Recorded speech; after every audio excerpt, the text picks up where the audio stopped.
working with the Taliban. We're ending endless wars. All ISIS or Al-Qaeda or any group needs is just a couple of Americans blindfolded in some basement somewhere and just say, yeah, what about these people? And then, if things get a little, cuter, maybe they'll kill them and put it on YouTube. So, and this has got to be the administration, one of the administration's nightmares. Somebody's going to get an American, and they're going to do terrible things to him. And then people are going to look at Biden, and what's Biden going to say? Well, we got most of the people out. We did this mostly right. He was touting the other day in an interview, well, nobody got killed, which was nonsense because a lot of Afghans that got killed. So it was humiliating just from the standpoint that he was like brown lives don't matter. Those people can get killed. They don't really count. No Americans were killed. As soon as you say no Americans were killed, if you're a terrorist, you're a bad guy. You're like, dude, I got to kill an American. I mean, you're putting a target on their back. And so obviously, this is what's going to wind up happening. I mean, we're going to have to. This guy is creating a war. It's like it's just like you said. Here we are. He wants to pull out willy-nilly. He surrenders to the Taliban, basically. I don't want anything to do, with this. My hands are clean. My hands are, and ultimately, we're going to have to go back to clean this mess up. This is unreal to me. I mean, this is the whole thing about the end the endless war bumper stick. You end wars by ending them, by imposing your will on the other side and the other side giving up. That ends a war. Walking away from war doesn't end it. All it does is it allows the enemy to do whatever they want, and the enemy rarely votes in your favor.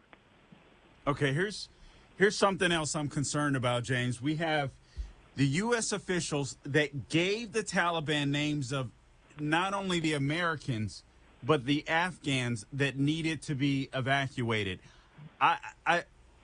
This is the dumbest thing. Like I go back and forth between, is this intentional or is this is just the dumbest administration to ever occupy the White House?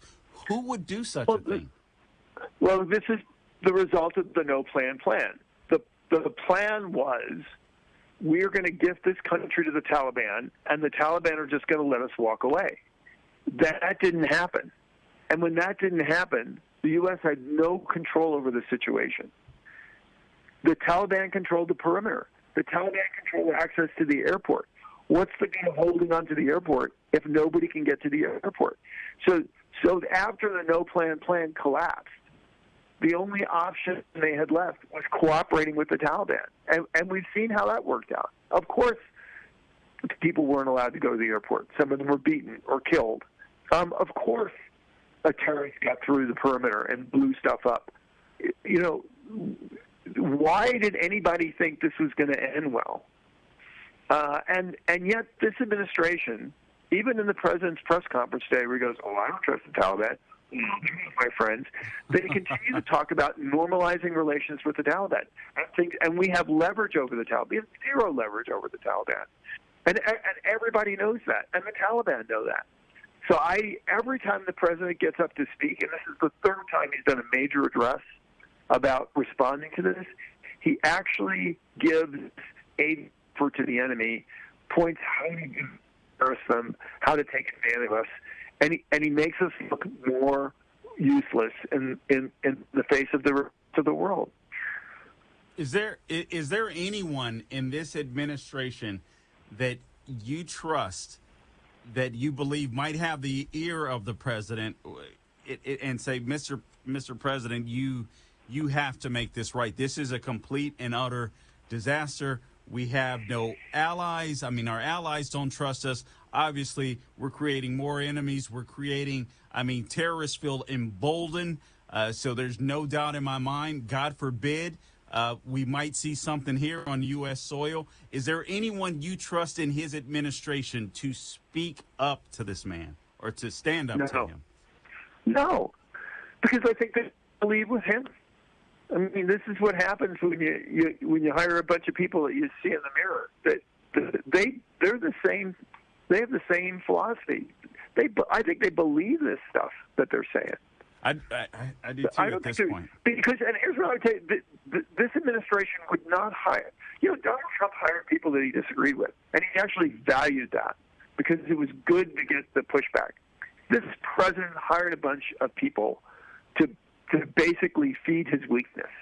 This is probably the best lesson of strategic leadership. No leader is perfect. We all have flaws and strengths. A good leader hires people to compensate for his weaknesses and build on his strengths. A weak leader hires people that validates his weaknesses and that undermines his strength. What do you, or her strength. What do you expect to obviously you're not a prophet, we're not a prophet, but what do you expect the news to be by Monday when you're back? What do you expect to see? Look, I mean, if we're lucky, they'll rapidly get out of Kabul and shut that thing down, and then dealing with the aftermath of that. But what's in the future? Other terrorist attacks, leveraging on Afghanistan, maybe in Kashmir, maybe in the Middle East. Possible massive refugee flows because there's more than a few 100,000 people that want to get the hell out of Afghanistan. They're probably going to go to Iran, probably dump into Western Europe. That's going to be a big problem. My fear is that they aren't vetting these refugees properly as well. I don't know that, but I suspect with how just horrible this administration has been, I have no confidence in their vetting process. We got 30 seconds, James. Yeah. I'd remind people that we have a wide open southern border, and that is the easiest, simplest, and fastest way to get terrorists in the United States right now. And he's doing nothing about that either. That's probably a lot closer to home. All right. Well, James Carafano of the Heritage Foundation, we appreciate you taking the time to come on a last minute's notice here, and thank you for all you do to keep us informed. And I pray and hope that we'll have some better news by Monday when we speak again. Always an honor. Thanks. Thank you. All right, guys, you're listening to the Larry Elder Show. This is your special guest host, Carl Jackson. We'll be back on the other side with some of your calls.